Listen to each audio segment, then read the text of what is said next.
சமாதிகளுடைய கட்டுக்கதை என்று சொன்னால், ஏதோ ஒரு சமாதியை காட்டி இது இந்த நபியுடைய சமாதி, இது இந்த மகானுடைய சமாதி, இது இந்த சஹாபியுடைய சமாதி என்றெல்லாம் பரவலாக ஒரு முத்திர குத்திர காட்சின்னு நம்ம பார்க்குறோம். நம்ம சென்னைக்கு பக்கத்தில் கூட நீங்கள் பார்ப்பீங்க, இந்த கோவளம்னு ஒரு ஊர் இருக்கிறது, அங்கே ஒரு சமாதி வச்சிருக்கிறாங்க. அது யாருன்னு கேட்டோம்னா தமீமுல் அன்சாரி, ரசூலுல்லாஹ்வுடைய சஹாபியா. அவர் ரசூல் ஸல்லல்லாஹு அலைஹி வஸல்லத்துடைய சஹாபாவாக இருந்த தமீமுல் அன்சாரிங்கிறவர் என்ன செஞ்சாராம், இங்கே கோவளத்தில் இறங்கினாரு. அப்படி இறங்கினாரோ இல்லை ஏதோ கடலில் மூழ்கிட்டாராம், பாடி ஒதுங்கினுச்சின்னு ஏதோ கதையை உண்டாக்கி வைத்து கொண்டு அவங்க தமீமுல் அன்சாரி சஹாபி இங்கே வந்தாராம். கோவளத்தில் நெஞ்சிருக்காரு, அவர் அடக்கமாயிருக்கிறாரு அப்படிங்கிற மாதிரியான ஒரு கட்டுக்கதை நம்ம நடைமுறையில் இன்றைக்கி பார்த்துட்டு இருக்கிறோம். அதே மாதிரி கடலூர் மாவட்டம் பரங்கிப்பேட்டையில் எடுத்துக்கொண்டீர்களே ஆனால் உக்காஷா என்ற ஒரு சஹாபி அங்கே அடங்கியிருக்கிறாங்க அப்படின்னு சொல்லிட்டு அவருக்கு ஒரு தர்கா. அப்போ நபிகள் நாயகம் ஸல்லல்லாஹு அலைஹி வஸல்லமுடைய தோழர்களில் தமீமுல் அன்சாரி என்ற பெயரில் ஒரு 7 தோழர்கள் இருந்திருக்கிறாங்க. அந்த தோழர்களில் யாராவது இந்தியாவுக்கு வந்தாங்கன்னு ரெக்கார்டு கிடையாது. இந்தியாவுக்கு சில சஹாபாக்கள் வந்திருப்பாங்க, ஆனால் தமீமுல் அன்சாரி என்ற தமீமு அன்சாரி என்ற பெயரில் 7 தோழர்கள் தான் ரசூல் ஸல்லல்லாஹு அலைஹி வஸல்லமுடைய காலத்தில் இருந்திருக்கிறாங்க ரெக்கார்டு படி. அந்த 7 பேரில் யாரும் இந்தியாவுக்கோ தமிழ்நாட்டுக்கோ வந்தது கிடையாது. அதே மாதிரி உக்காஷா என்ற பெயரில் 3 நபி தோழர்கள் இருந்திருக்கிறாங்க. அந்த 3 பேரில் ஒருத்தர் கூட இந்தியாவுக்கு வந்தது கிடையாது. ஆனாலும் இவங்களுக்கு அதெல்லாம் தேவை கிடையாது. வருமானம் உண்டாக்கணும், தர்கா கட்டணும், கூட்டத்தை சேர்க்கணும்னு சொன்னால் சாதாரண ஆட்கள் பேரை சொன்னால் மக்கள் வரமாட்டாங்க. பிரபலமான ஆட்களுடைய பேரை சொன்னோம்னா மக்கள் அதிகமாக கூட்டம் வருவாங்க. அப்படிங்கிறதுக்காக வேண்டி ஒரு கபரை காட்டிட்டு இது அவருடைய கபர் அவருடைய கபருன்னு சொல்லுவாங்க. உண்மையில் அந்த கபர் இருக்கவும் செய்யலாம், இல்லாமல் இருக்கலாம், அல்லது யாரோ ஒரு சைத்தானுடைய கபராக கூட இருக்கலாம். அவன் அந்த மாதிரி கபரெல்லாம் காட்டி இது அந்த பெரியாரு, இதான் இந்த மகானு, இது அந்த நபி, இது இந்த சஹாபி, அப்படி எல்லாம் சொல்லக்கூடிய காட்சி இன்னைக்கு பார்க்குறோம் இல்லையா?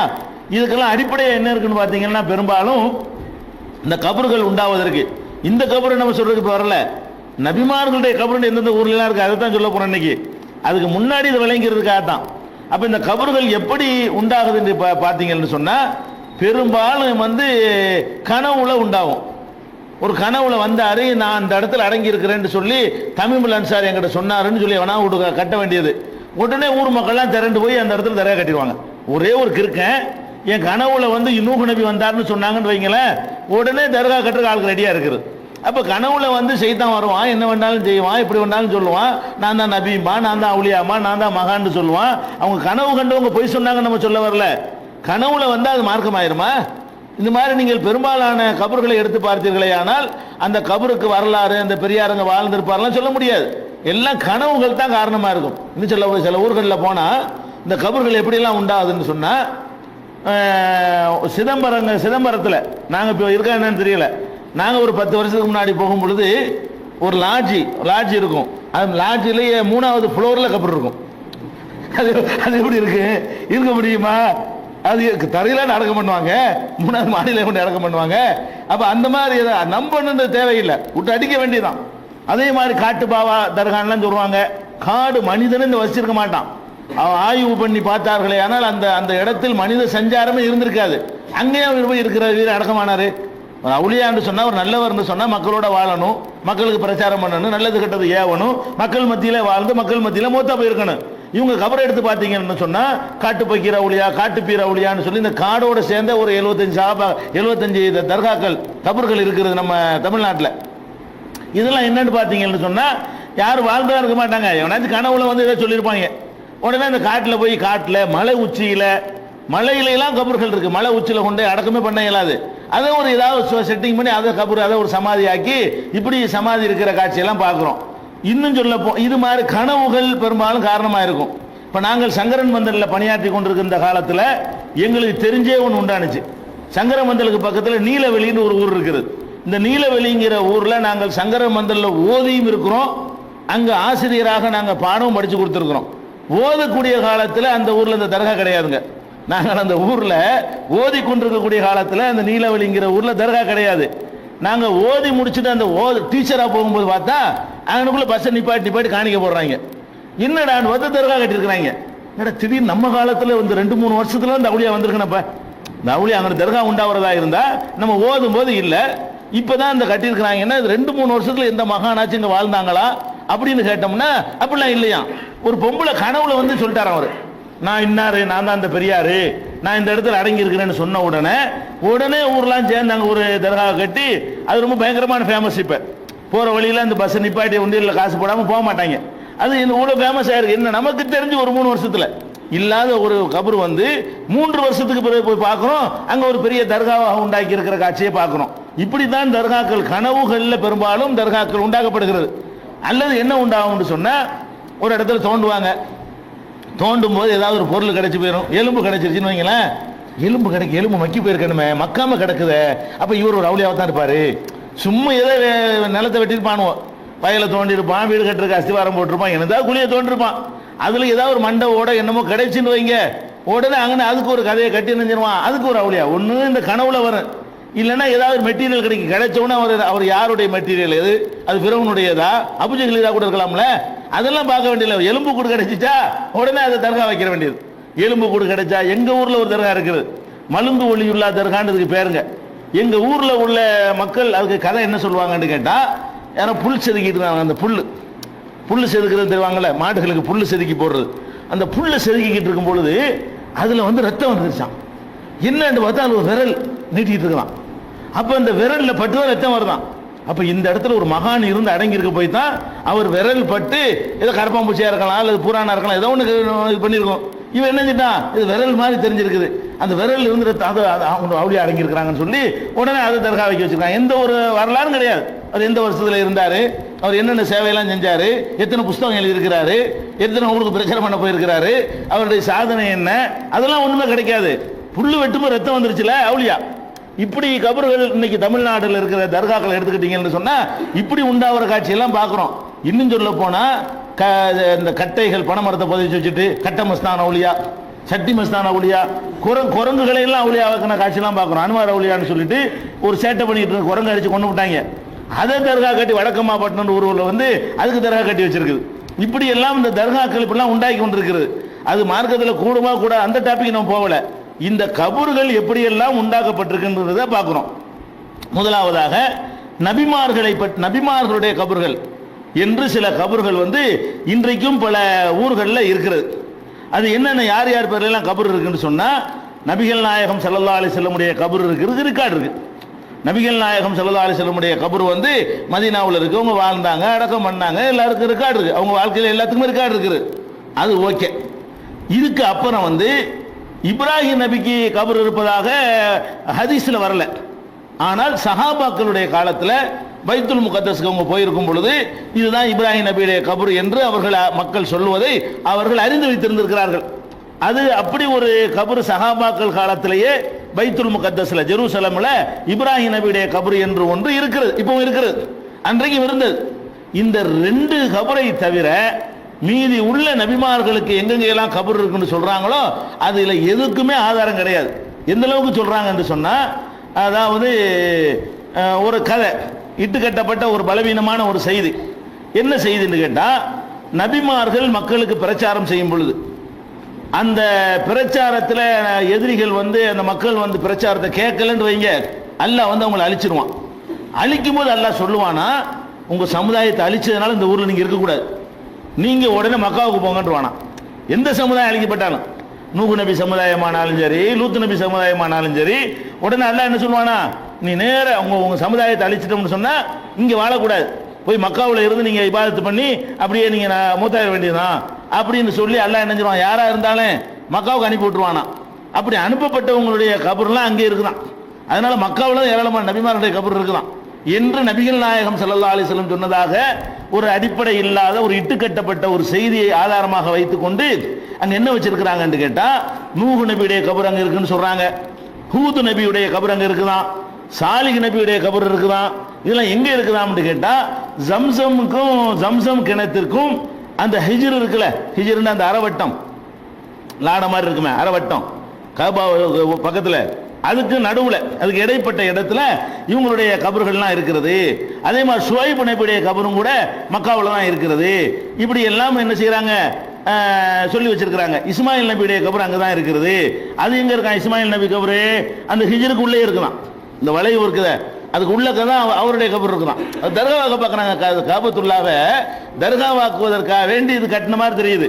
அந்த காபாவுல இடம் பத்தாதனால நினைஞ்சிட்டாங்க அவங்க, அந்த இது பண்ணி கட்டிட்டாங்க. இப்ராஹிம் நபி இஸ்மாயில் நபியுடைய கபர் அது உள்ள இருக்குமா? அதாவது காபத்துல்லாவுடைய யதார்த்தமான வடிவம் எது? இப்போ நம்ம பார்க்குறோம் செவ்வகம், அது இல்லை அதனுடைய வடிவம். காபாவுடைய வடிவம் எதுனா இதுதான் காபா வடிவம். வந்து இருக்குல்ல, இந்த பார்க்குறோம்ல, 3 பக்கம் ஸ்கொயராக இருக்குது, ஒரு பக்கம் வளைவாக இருக்குது பாருங்க. 3 பக்கம் ஃப்ளாட்டாக இருக்கா, ஒரு பக்கம் என்ன இருக்கக்கூடிய வளைவாக இருக்குது. இதுதான் காபாவுடைய வடிவம். ஒரு காலத்தில் காபா கட்டும்போது காசு பத்தலை. ரசூல் ஸல்லல்லாஹு அலைஹி வஸல்லமுடைய சிறு வயசில் அந்த மக்கள் கட்டுறாங்க, காசு பத்தலை. அப்போ இவ்வளோ தூரத்துக்கு வளைக்காமல் நினைச்சாங்க, இப்படி நேரம் இப்படி கட்டி விட்டாங்க, ஸ்கொயராக கட்டிட்டாங்க. இந்த இடமும் காபாவை சேர்ந்தது தான். தவாப் செய்யும்போது இதை தாண்டி தான் சுற்றணும். அப்போ காசு பத்தலைன்றவன சின்னதாக்குனதுனால அந்த இடத்தை மட்டும் காபாவுடைய சேர்ந்ததான்னு காட்டுவதற்காக வேண்டி சின்ன உயரத்தை கட்டி வச்சிருப்பாங்க. முழுசா அவ்வளவு கொசத்தாம ஒரு சின்ன அளவு கட்டியிருப்பாங்க. அதுவும் சேர்ந்துதான் காபா. அதையும் இஸ்மாயில் நபி தான் கட்டினாரு, அதையும் இப்ராஹிம் நபி தான் கட்டினாங்க. அதுதான் காபத்துல்லாவுடைய முழு வடிவம்னு சொல்லும் பொழுது அதுல கொண்டு இஸ்மாயில் எப்படி அடக்கம் பண்ணுவாங்க? இஸ்மாயில் நபி அல்லாஹ் வணங்குறதுக்காக அந்த காபா கட்டியிருக்கிறாரு. அவர் அங்க மௌத்தா போயிருந்தா வெளியில கொண்டு அடக்கினாலும் பரவாயில்லை. இவங்க என்ன எப்படி எழுதி வச்சுக்கிறாங்கன்னு கேட்டா, இஸ்மாயில் நபியுடைய கபர் எதுக்குள்ள இருக்குதான்? அந்த காபாவுடைய அந்த ஸ்கொயரான வடிவத்திற்கும் அந்த வளைவுக்கும் உள்ள இடம் இருக்க காலி இடம், அந்த இடத்துக்குள்ள இஸ்மாயில் நபியுடைய கபர் இருக்கிறது என்றெல்லாம் சொல்லுகிறார்கள். நீங்கள் வந்து ஹதீஸ்ல தேடி பார்த்தாலும் சரி, வரலாற்றில் தேடி பார்த்தாலும் சரி, அறிஞர்களுடைய கருத்தை எடுத்து பார்த்தாலும் சரி, எந்த நபியுடைய கபருன்னு சொன்னாலும் அது பொய், ரிக்கார்டே கிடையாது. அதுக்கு எந்த விதமான ரசூல் ஸல்லல்லாஹு அலைஹி வஸல்லத்துக்கு ரிக்கார்டு இருக்கிறது. இப்ராஹிம் நபியுடைய கபர் என்பது ஏராளமான சஹாபாக்கள் அதை பார்த்து இப்ராஹிம் நபி கபருன்னு சொல்லும்போது அப்ஜெக்ஷன் பண்ணலையா. அது ஏற்றுக்கொள்வதாக இருந்தால் ஏற்றுக்கொள்ளலாம், அது கூட ஏற்றுக்கிற முடியாது. மக்கள்லாம் சொல்றாங்க, கண்டுக்கிறாம விட்டுருக்காங்க. அப்படி இப்ராஹிம் நபியுடைய கபருக்கு மட்டும் அப்படி சொல்லலாம். மீது யாருடைய கபருக்கும் நூஹ் நபி கபருங்கிறாங்க, ஷுவைப் நபி கபருங்கிறாங்க, ஹூத் நபி கபருங்கிறாங்க, சாலிஹ் நபி கபருங்கிறாங்க. இப்படி நபிமார் இதெல்லாம் அங்க இருக்குன்னு சொல்றாங்க. ஒவ்வொரு நாட்டில் ஒரு நபிமாருடைய கபர் இருக்கா சொல்லி நம்மளை கூட்டிட்டு போறதுக்கு. உங்களுக்கு ஹஜ்ஜி மட்டுமில்லை, நாங்கள் ஹஜ்ஜிக்கு போகும்போது எதையெல்லாம் உங்களுக்கு காட்டுவோம். சிரியாவுக்கு கூட்டிட்டு போவோம், அங்க இந்த நபிமார்களுடைய கபர் இருக்கு, அதை கொண்டே காட்டுவோம். எந்த எவனுடைய கபரை காட்ட போறாங்களோ தெரியல. நபிமார்களுடைய கபர்களுக்கு வந்து எந்த விதமான ரெக்கார்டு ஆதாரமும் கிடையாது. இவங்க என்ன செய்யறாங்க, டூர் போறவங்க ஹஜ்ஜை முடித்து விட்டு அங்க பசரா கூட்டிட்டு போவோம், அப்படி சாமு கூட்டிட்டு போவோம், ஈஜிப்ட் கூட்டிட்டு போவோம். ஏராளமான நபிமார்கள் சாலிஹ், ஹூத், லூத் எல்லா நபிமாருடைய கபர்களையும் அடக்க ஸ்தலங்களையும் உங்களுக்கு காட்ட போறோம்னு சொல்லி ஏதாவது ஒரு சமாதியை கொண்டே காட்டுற காட்சியை பார்க்கிறோம். இதுக்கு என்ன ஆதாரம்? என்ன வரலாற்று காலத்தில் வாழ்ந்தாங்களா? இன்னாருடைய கபருன்னு நம்ம சொல்வதாக இருந்தால் ஒன்று நபிகள் நாயகம் ஸல்லல்லாஹு அலைஹி வஸல்லம் அதை பார்த்து விட்டு அங்கீகரிச்சிருக்கணும். அந்த பக்கமெல்லாம் ரசூலுல்லாஹ் போயிருக்கிறாங்க. இவர்கள் எந்த பகுதியெல்லாம் சொல்கிறார்களோ அந்த பகுதிகளுக்கெல்லாம் நபிகள் நாயகம் ஸல்லல்லாஹு அலைஹி வஸல்லம் அவர்கள் பிரயாணமாக போய் இருக்கிறார்கள், பார்த்து இருக்கிறார்கள், வேக வேகமாகலாம் திரும்பி ஓடி வந்திருக்கிறார்கள். இது அதாப் இறங்கின இடம் அப்படிலாம் செஞ்சிருக்கிறாங்க. இதான் சாலிஹ் நபி கபரு, இதான் லூத் நபி கபருன்னு காட்டி இருக்கணும், வஹி மூலமாக காட்டவில்லை. அவங்க காட்டலைங்கும் போது ரெக்கார்டு வேணும். அப்ப சும்மா ஏதாவது ஒரு கபரை பார்த்துட்டு அந்த பெரியார் கபர் இந்த பெரியார் கபர் எல்லாம் சொன்னோம்னு சொன்னா அதெல்லாம் சொல்லவே முடியாது. அதே மாதிரி யூனுஸ் நபி, இலியாஸ் நபி, ஷுவைப் நபி, இதில் ஒரு வேடிக்கை என்னன்னு கேட்டா, அந்த மக்காவில் கபர் இருக்குன்னு சொல்லிவிட்டாங்களா, இங்கேயும் நீங்க பார்க்கலாம். ஷாவுல மீது நாகூர்ல அடங்கியிருக்காருல்ல, அவர் நாகூர்லையும் கபர் இருக்குமா? இங்க இலங்கையில அவருக்கு தர்கா கட்டி வச்சுக்கிறாங்க. இலங்கையில அதாவது என்னடான்னு கேட்டா எந்திரிச்சு அங்க ஒரு கஷ்டத்து இருக்காரு அப்படி சொல்றாங்க. சிரிக்கிறதுக்கு சொல்லல, சிரிக்கிறதுக்கு சொல்லல, நிஜமாகவே இங்க மௌத்தாயிட்டு வர அங்க போய் ஒரு மௌத்தாயி இருக்காரு. 2 கபர் அவருக்கு இருக்கிறது. 2 மட்டும் இல்ல, வேளாங்கண்ணில வர அவர் கபர் இருக்கிறது. யாருக்கு? நாகூர்ல அடங்கி இருக்கிறவருக்கு வந்து நான் இல்ல, அது நான் வேளாங்கண்ணில் இருக்கிறது பாசிப்பட்டினம் நெய்னா முகமதுக்கு இருக்குது. பாசிப்பட்டினம் நெய்னா முகமது ஒருத்தர் பாசிப்பட்டத்தில் அடங்கி இருக்கிறாரு. வேளாங்கண்ணிக்கு ஒரு மீட்டிங் போறோம், பாசிப்பட்டினம் நெய்னா முகமது வழிகளாங்கிறாங்க. என்னோட நம்ம ஊர் பக்கத்தில் உள்ள ஆள் இவரு எங்க வந்தாருன்னு கேட்டா அங்க ஒரு வந்து செத்துருக்காரு. பாசிப்பட்டத்தில் ஒரு செத்துப்பட்டு 2வது தடவை இங்க வந்து ஒரு செத்துருக்காரு. அப்ப ஒவ்வொரு ஆளுக்கு 2-3 ஊர்ல கபர் இருக்கிறது. இவருக்கு வந்து மாலத்தீவுல ஒரு கபர் இருக்குங்கிறாங்க, அதே மாதிரி இலங்கையில ஒரு கபர் இருக்குங்கிறாங்க, நாகூர்ல ஒரு கபர் இருக்குங்கிறாங்க. 3 கபர் அவருக்கு இருக்குது. இப்படி எல்லாம் சொல்றாங்க பாருங்களேன். இதே மாதிரி நூஹ் நபிக்கு வந்து மக்காவுலையும் கபர் இருக்குன்றாங்க. அது பத்தாதுண்டு இப்போ வச்சுக்கிட்டு கொண்டாடிட்டு இருக்கிறாங்க. அதை தான் கூட்டி கொண்டு காட்டுறாங்க. யார்? இந்த டிராவல்ஸ் நடத்தக்கூடிய ஆளுக்கு வந்து அவங்களுக்கு நபிமார்கள் எல்லாம் காட்டுறோம்னு சொல்லி கூட்டிட்டு போறாங்களே. லெபனான் இருக்கு பாருங்க, லெபனானுடைய மலையில பாலபக்குங்கிற ஒரு இடத்துக்கு பக்கத்துல நூஹு நபி கபருன்னு ஒரு கட்டடத்தை தர்கா கட்டி வச்சுக்கிறாங்க. இப்போவும் நீங்க கூட்டிட்டு போய் காட்டுவாங்க. நூஹு நபி அங்கேயும் இருக்கிறாரு, எங்க மக்காவில் இறங்கி இருக்கிறாங்க ஒரு பக்கத்தில். எல்லா நபி அங்கே போயிடுவாங்களாம், அங்கதான் அடக்கமா வாங்கலாம் அப்படின்னு சொல்லி ஒரு கதையை கட்டிக்கிட்டு அங்கேயும் கபர் இருக்குதான். ஆனால் இந்த கவர்மெண்ட் வந்து கபருக்கெல்லாம் எதிரான ஒரு கவர்மெண்ட் இருக்கிறதுனால அதை வந்து அந்த அந்த இது காலி பண்ணிட்டாங்க. எங்கெல்லாம் கண்டுபிடிக்கல, தொலைச்சு விட்டாங்க. வழங்குதா ஒரு 100 200 300 வருஷத்துக்கு முந்தி இருந்தா நூஹு நபி கபர்லாம் இருந்துச்சு மக்காவில். இப்ப எங்க இருந்துச்சுன்னு சொல்ல முடியாத அளவுக்கு தொடச்சு காலி பண்ணிவிட்டாங்க இப்ப உள்ள அரசாங்கத்தினால. அது வந்து சவுதி மன்னருடைய அந்த முயற்சியினாலையும் முகமது அப்துல் வஹாப் அவர்களுடைய முயற்சியினாலையும் அது இருந்த இடம் இப்ப நமக்கு தெரியல. முன்னாடி இருந்துச்சு 300-400 வருஷத்துக்கு முன்னாடி எல்லாம் மக்காவில் போனா என்ன இருக்கு, நூஹு நபி கபர், அந்த நபி எல்லாம் எல்லாத்தையும் காலி பண்ணி விட்டாங்க. இருக்குங்கிற கதை மட்டும் மிச்சமா இருக்கு, கபர் எங்கன்னு தெரியாது யாருக்கும். அப்படி ஒன்ன பாக்குறோம். இப்ப லெபனான்ல போனோம்னு சொன்னா அங்கேயும் வச்சிருக்கிறாங்க. இது வந்து எங்க இருக்கு, பாலபக்குங்கிற இடத்துல லெபனான்ல உள்ள ஒரு மலை உச்சியில கொண்டு போய் நூஹு நபியுடைய கபரை வைத்திருக்கிறார்கள் சொல்றோம். இதுக்கு ஏதாவது ஆதாரம் இருக்குதா, இதுக்கு என்னமாவது ஒரு ரெக்கார்டு உண்டுமா அப்படின்னு வந்து ரெக்கார்டு இல்லை.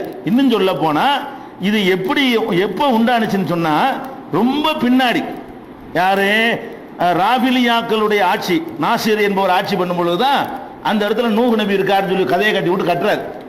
இந்த நூஹு நபியின் பெயரால் தர்கா உண்டாவது நபிகள் நாயகம் ஸல்லல்லாஹு அலைஹி வஸல்லம் காலத்திற்கெல்லாம் ஒரு 200 வருஷத்துக்கு பிந்தி இப்படி ஒரு கபர் அவங்களா உண்டாக்கி கொண்டு இதான் நூஹு நபி தொன்று தொட்டு காலகாலமா இருந்துகிட்டு வந்ததை காட்டினாலும் பரவாயில்லை. இது நபிகள் நாயகம் ஸல்லல்லாஹு அலைஹி வஸல்லம் 200 வருஷ காலத்துக்கு பிறகு அங்க தோண்டி பார்த்தாங்களாம். அங்க பார்த்தா என்ன இருந்துச்சுன்னு சொன்னா ஒரு விவசாயம், மலை அடிவாரத்தில் ஒரு விவசாயத்துக்கு தோன்றாங்களாம்.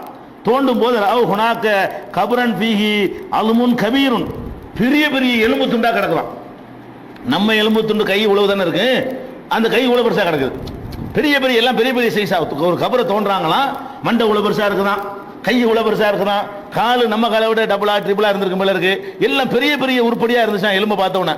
அப்படின்னா இந்த காலத்தால இருக்க முடியாது, 1000 வருஷம் ஒருத்தர் வாழ்ந்திருக்காரு, அவரை தான் இருக்கணும். அந்த காலத்து மக்கள் பெரிய உயரமா இருந்திருப்பாங்க, அதனால இது நூஹு நபி தான் ஒரு அப்படின்னு ஒரு கதை. எலும்பு இருந்துச்சான்னு நமக்கு தெரியல, தோண்டுனாங்களாம், எலும்பு கிடைச்சிச்சா, எலும்பு கொஞ்சம் பெரிய சைஸா இருந்துச்சா, உடனே இதான் நூஹு நபி. ஆதாரம் எந்த வஹியின் மூலமாகவோ எந்த ஒரு ஆதாரத்தின் மூலமாகவோ அல்லது கர்ண பரம்பரையா சொல்லிட்டு வருவாங்களே அந்த மாதிரி ரெக்கார்டு மூலமாக இது உண்டாக்கப்பட்டுச்சுன்னா கிடையாது, சும்மா கதையும் கிடையாது. திடீர்னு உண்டாகுது, எலும்பு தான் கிடைக்குது. எலும்பு கிடைச்சா நூஹு நபின்ட்டாங்க. அப்ப இந்த எலும்பை வைத்து தான் நூஹு நபி என்றதை அந்த ராபிசியாக்கள் ஷியாக்களுடைய அந்த ஆட்சியாளர்கள் வந்து அந்த உண்டாக்குனார்கள் என்று இப்னு தைமியா அவர்கள் தம்முடைய மஜ்மூல் ஃபதாவாவுல இது எப்போ உண்டானுச்சு, ஏன் உண்டானுச்சுங்கிறத அதை விவரிச்சு இதுக்கு நூஹு நபிக்கு சம்பந்தமே இல்லை, இப்படி கபர்களை கட்டி விடுறாங்க. கபரை வணங்கணும். சைத்தான் வந்து எப்படியாவது ஏகத்துவத்தில் நம்மளை காலி பண்றதுக்கு சிலையை வணங்க முடியாது. அதை நம்ம தெளிவா இருக்கணும். நம்மளை எதில் ஒண்ணு நமக்கு பார்க்கறான், கபூர்ல ஒண்ணே அமைக்கிற பார்க்கறான். வேதம் கொடுக்கப்பட்டவர்களை எல்லாம் கபூர்ல வீழ்த்திடுறான், வேதம் கொடுக்கப்படாதவர்களை எல்லாம் உருவச் சிலைகளை வழிபட வச்சிடறான். யூதர்களை கபூர்ல தான் அமுக்கினா, கிறிஸ்தவர்களை கபூர்ல தான் கொண்டு அமுக்கினா, நம்மளே கொண்டு என்ன செய்ய பார்க்கறான், கபூர்ல அமுக்கிறதுக்காக வேண்டி ஒரு முக்கியமான நூஹு நபி கபரு அப்படின்னு. அப்ப ஹூது நபி கபர் இருக்கு பாருங்க, அது மக்காவில் இருக்குன்னு ஒரு பக்கம் சொல்லிவிட்டாங்க.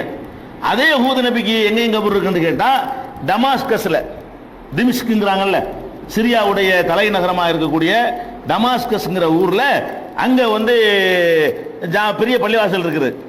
டமாஸ்கஸ்ல உள்ள ஒரு பெரிய பள்ளிவாசல் ஜாமிய திமிஷ்க். அந்த ஜாமிய திமிஷ்க்ல பெரிய கபர்ஸ்தான் இருக்கிறது. அந்த கபர்ஸ்தான்ல ஒரு கபர் யாருடைய கபரா, ஹூது நபியுடைய கபரு. ஹூது என்ற இறை தூதர் இங்குதான் அடக்கம் செய்யப்பட்டிருக்காருன்னு சொல்லிட்டு அதையும் கொண்டு காட்டுவாங்க.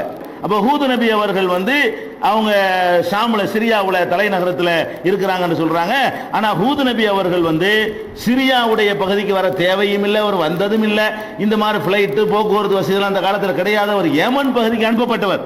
ஹூது நபி அவர்கள் எந்த பகுதிக்கு அனுப்பப்படுறாங்க, யமன் சொல்றாங்க பாருங்க, ஏமன் என்ற பகுதிக்கு வந்து அனுப்பப்பட்டிருக்கிறாங்க. அவர் மக்காவுக்கு பயணம் செஞ்சு ஹிஜ்ரத் செஞ்சு போயிருக்கிறார் என்பதற்கு ஆதாரம் இருக்கிறது. இப்ராஹிம் நபியை பார்த்திருக்காருன்னு இருக்கிறது, மறுபடியும் யமன்ல மூத்தா போயிட்டார்னு இருக்கிறது. சிலருடைய கருத்து பிரகாரம் மக்காவில் மூத்தா போனார்னு இருக்கிறது. ஆனால் கண்டிப்பாக அவர் சிரியாவுக்கு வந்ததுக்கு எந்த விதமான ரெக்கார்டும் கிடையாது. சும்மா ஹூது நபி கபரு அப்படிங்கிறது. ஹூது நபியுடைய கபர் வந்து டமாஸ்கஸ்லையும் நூஹு நபியுடைய கபர் என்ற பெயர்ல லெபனான்லையும் கபர் இருப்பதை நம்ம பார்க்கிறோம். அதே மாதிரி இந்த மாதிரி கபர்கள் எல்லாம் வந்து இதுக்கு மார்க்கத்தில் இடம் இல்லை என்பதற்காக வேண்டி ஒரு சம்பவம் நடக்குது உமர் ரலியல்லாஹு அன்ஹு காலத்தில். இது முக்கியமான விஷயமுங்க. தானியால்ங்கிற ஒரு பெயர்ல ஒருத்தர் இருந்திருக்கார். அவர் நபின்னு சொல்லி மக்கள் நம்புறாங்க. தானியால் அலைஹிஸ்ஸலாம் கூட சொல்லிக்கிறாங்க. ஆனால் நம்ம நபின்னு சொல்வதற்கு நமக்கு அதிகாரம் கிடையாது. 25 பேர் தான் குர்ஆனில் பெயர் சொல்லப்பட்டிருக்கிறது. ஆனால் என்ன நடக்குதுன்னு கேட்டா, உமர் ரலியல்லாஹுடைய ஆட்சி காலத்தில் தஸ்தர்ங்கிற அந்த ஒரு ஏரியாவை வெற்றி பெறாங்க. ஜெயிச்ச உடனே தானியால் நபியுடைய கபூர்னு சொல்லி அங்க ஒரு கபூர் இருக்குது. அந்த ஊருக்கு, அந்த ஊரை வந்து ஜெயிக்கிறாங்க. ஜெயிச்சா ஆல்ரெடி அந்த யூதர்களோ கிறிஸ்தவர்களோ இருந்திருப்பாங்க. அவங்க தான் இறை தூதர்களுக்கு சமாதி கட்டுவாங்களே, அவங்களுடைய சமுதாயத்தில் இறை தூதர்களுக்கு வந்து தர்கா கட்டுவதை ஒரு வழக்கமாக வைத்துக் கொண்டிருந்தார்கள். அந்த அடிப்படையில் தானியால் அலைஹிஸ்ஸலாம் போட்டு என்ன செய்யறாங்க, அவர் ஒரு நபி, அவருடைய கபர் தான் இருக்குது அப்படின்னு சொல்லி தானியால் கபர் ஒன்று வச்சிருக்கிறாங்க. அந்த ஊர் மக்கள்லாம் என்ன செய்வாங்களாம், ஏதாவது மழை பஞ்சம் அந்த மாதிரி வந்துருச்சுன்னு சொன்னா உடனே என்ன செய்வாங்க, அந்த கபர்கிட்ட வந்து கூட்டிடுவாங்களாம். இந்த கபரை காட்டி கபரை திறப்பாங்களாம், அப்படியே மூடி போட்டுருக்குமா. திறந்துட்டு யாரெல்லாம் அந்த கபராளிக்காக எங்களுக்கு மழையை கொடுன்னு கேட்ட உடனே மழை பெய்ய ஆரம்பிச்சிடும் அப்படின்னு அந்த மக்கள் ஒரு நம்பிக்கை கொண்டு அந்த கபரை வழிபட்டு கொண்டிருக்கிறார்கள். அந்த நேரத்தில் அந்த ஊரை யார் வெற்றி பெறா, உமர் ரலியல்லாஹு அவர்களுடைய படை வந்து வெற்றி பெறுது. யார், அபு மூசல் அஷரி தலைமையில் ஒரு தளபதி அனுப்பி வைக்கிறாங்க. அவர் போய் அந்த ஊரை ஜெயிக்கிறார். ஜெயிச்சு பார்க்கிறார், இந்த மாதிரி இருக்குது.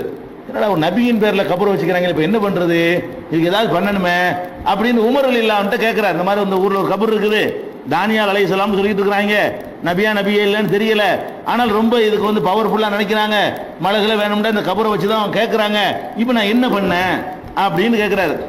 உடனே உமர் ரலியல்லாஹு என்ன பண்றாங்கன்னு கேட்டா, இது வந்து நீ என்ன பண்றேன்னா ஒரு 13 குழி வெட்டு கபர் மாதிரி அந்த ஊர்ல, இந்த இடத்துல ஒன்று, ஐயப்பச்சேரி தெருவில் ஒன்று, பிராட்வே ரோட்டில் ஒன்று, பஸ் ஸ்டாண்டில் ஒன்று, இப்படி அந்த ஊரில் வந்து ஒரு 13 இடத்துல கபர் மாதிரி தோண்டிட்டு ராத்திரி அந்த குழியை தோண்டி அந்த இதில் என்ன இருக்குதோ அதை கொண்டு போய் ஏதாவது ஒன்றில் அடக்கிப்படு. 13ல் எதில் அடக்கணும்னு யாருக்கும் தெரியக்கூடாது அப்படின்னு சொல்லி என்ன செய்யறாரு, 13 குழியை கபரை வெட்ட சொல்லி 13 கபர்களில் ஒரு கபர் அடக்கம் பண்ணிவிட்டு எதில் அடக்கணும்னு மக்களுக்கு சொல்லாம இந்த 13ல் ஒன்று தான் இருக்குன்னு குழப்பி விட்டுரு. அவங்க ஒரு குறிப்பிட்ட இடமா இருந்தால் போய் வழிபட்டுக்கிட்டு இருப்பாங்க, அதோடு அது மறந்து போயிடும், அந்த இடத்துடைய மகிமையெல்லாம் இல்லாமல் போயிடும் அப்படின்னு சொல்லி அந்த அந்த கபரை அந்த சமாதி அப்புறப்படுத்துறாங்க. எந்த இடத்த வழிபடுறாங்களோ அந்த இடத்துல உள்ளதை தோண்டி எடுத்தால் அதோட அந்த சம்பவத்தில் வருது, அது அப்படியே இருந்துச்சு அந்த உடல் கெட்டு போகாம. அதனால நபி அவங்க நினைக்கிறாங்க, நபிமார்களுடைய உடலை வந்து மண்ணு சாப்பிட, அந்த உடல் இருக்கிறத வச்சு நபின்னு தீர்மானிக்க முடியாது. நபிமார்களுடைய உடலை மண்ணு சாப்பிடாத மாதிரி கெட்டவங்க உடலை கூட மண்ணு சாப்பிடாம இருக்கும். அதே மாதிரி வந்து லெனினுடைய உடலை கூட வச்சிருக்கிறாங்க, அதை பார்க்குறோம். கோவாவில் கூட ஒரு பாதிரியாருடைய உடல் நினைச்சிருக்கிறாங்க, வச்சிருக்கிறாங்க மண்ணு திங்காம. அதை வச்சுக்கிட்டு அவளியாமான்னு சொல்ல இயலாது. ஆனால் நபிமாருடைய உடலை வந்து மண்ணு திங்காது. மண்ணு திங்காம இருக்கிறதெல்லாம் நபின்னு விளங்கிற கூடாது, ரெண்டுக்கு வித்தியாசம் இருக்குது. அந்த மாதிரி ஒரு உயிர் வந்த உடல் இருந்தவன்னு எடுத்துக்கொண்டு போய் இந்த 13 குழியில ஏதோ ஒரு குழியில் அடக்கம் பண்ணிட்டாங்க. அது அபு மூசாவுக்கு மட்டும்தான் தெரியும், உலகத்தில் யாருக்கும் தெரியாது. அவர் நினைஞ்சிட்டாரு 13ல அடக்கம் பண்ற மாதிரி ஒரு தோற்றத்தை உண்டாக்கி ஒன்னே ஒன்றில் அடக்கம் பண்ணிட்டாரு, எதுன்னு தெரியாம குழப்பி விட்டு இருந்தார் உமர் ரலியல்லாஹு. எதிர்ப்பு வரக்கூடாது, அதே நேரத்தில் மக்களுக்கு அந்த வழிபாட்டும் காப்பாற்றும் வேணும். அப்ப இந்த கபூர்ல இல்லப்பா, இந்த 13 இடத்த எங்க அடக்கிவிட்டோம், போ எந்த இடத்துல போய் நீ போய் வழிபாடு வைப்ப, இதுவா இருக்குமா அதுவா இருக்குமான்னு குழம்பி போய் அந்த வழிபாடு நின்றுச்சான். அப்ப இந்த கபறுகள் வந்து இப்படி ஒரு நபின்னு தெரிய வரும்போது கூட அதை மறைக்கிறதுக்கு முயற்சி பண்ணியிருக்காங்க. இது டேஞ்சர்ல கொண்டு விட்டுரும், நபிமாருடைய கபரை கண்டுபிடிச்சு தேடி எடுப்பது நல்லதுன்னு இருக்குமே. ஆனால் உமர் ரலியல்லாஹு என்ன பண்ணிருப்பாங்க, அதை வந்து மக்கள் மத்தியில் தானியால் அலைஹிஸ்ஸலாம் நல்ல நபி கிடைச்சிட்டாரு இந்த அங்கன்னு காட்டி விட்டுருப்பாங்க. தெரிஞ்சா கூட மறைக்கணுங்கிறதா ரசூல் ஸல்லல்லாஹு அலைஹி வஸல்லம் கற்றுக் கொடுத்த பாடம். அவங்களை எப்படி செய்ய சொல்லுது, முன்னாடி இந்த கபூர் தான் நம்மளை நாசமாக்கும், கபூர்ல வந்து கட்டடம் கட்டுவதும் மலிப்புகள் தோறுவதும் இந்த அடையாளம் தெரிவதும் டேஞ்சர்னு சொல்லி அழிச்சிரு காட்சியை பார்க்கிறோம். இது ஒரு விஷயமாச்சு. இப்படி நபிமார்கள் பெயரால் இப்படி ஏராளமான கபர்களை உண்டாக்கி வைத்திருக்கிறார்கள். ரசூல் ஸல்லல்லாஹு அலைஹி வஸல்லமுடைய கபரை தவிர நீங்கள் சஹாபாக்களுடைய சொல்லைய இந்த கபர் விஷயத்தில் அவங்களுடைய அப்ஜெக்ஷன் பண்ணலன்னு ஏற்றுக்கொள்வதாக இருந்தால் இப்ராஹிம் நபியுடைய கபர், இந்த 2 தவிர வேற எந்த ஒரு கபருக்கு சொல்லப்பட்டாலும் அது அவ்வளவு கட்டுக்கதை தான். யாருடைய கபரும் உலகத்தில் எங்கே இருக்கிறது என்று யாருக்கும் தெரியாது. எந்த நபிமாருடைய கபருக்கு வந்து ரெக்கார்டு கிடையாது அப்படிங்கிறத ஃபர்ஸ்ட் வணங்கிக்கிறணும். நபிமாருடைய கபர் மாதிரியே